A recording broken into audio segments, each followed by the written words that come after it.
Well, I wanna love you, baby, love you. I wanna hold you, baby, hold you. I wanna squeeze you, baby, squeeze you. I wanna kiss you, baby, kiss you. Come on over, baby. Let's rock tonight. Oh, yeah. The rockabilly scene has become so much bigger in the last 6 or 7 years. Because I remember when Dave and Deke first formed in 1991, man, we did a tour of the US in '92 where we'd literally be playing to 4 people. And this was before the internet and before all these other means of bringing people together. And there was no cohesiveness in the scene. There was just these oddball people that were into the music all over the country.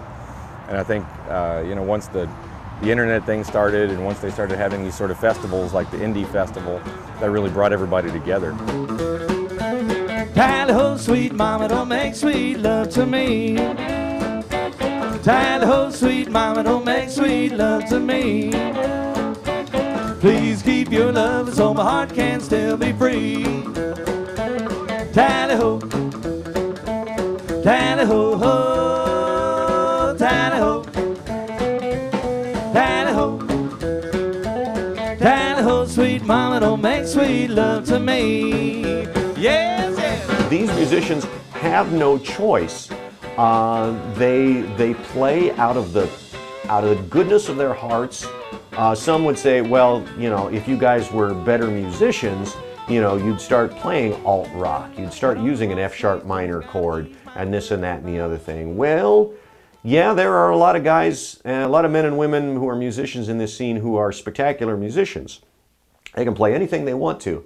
They are drawn to this music because it lodges in their hearts, it lodges in their minds. It speaks to them in some way that other forms of music do not. Again, like I said, it's all about that personal enthusiasm. These people play this music because they can't help themselves.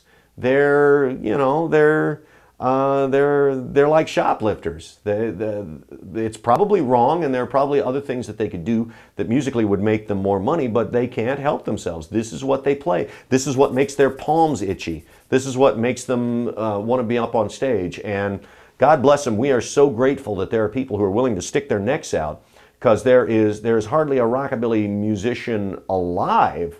I've always said there are only 2 guys who have ever made a nickel playing rockabilly music. One of them is Elvis Presley. The other one is Brian Setzer. Everybody else just got screwed.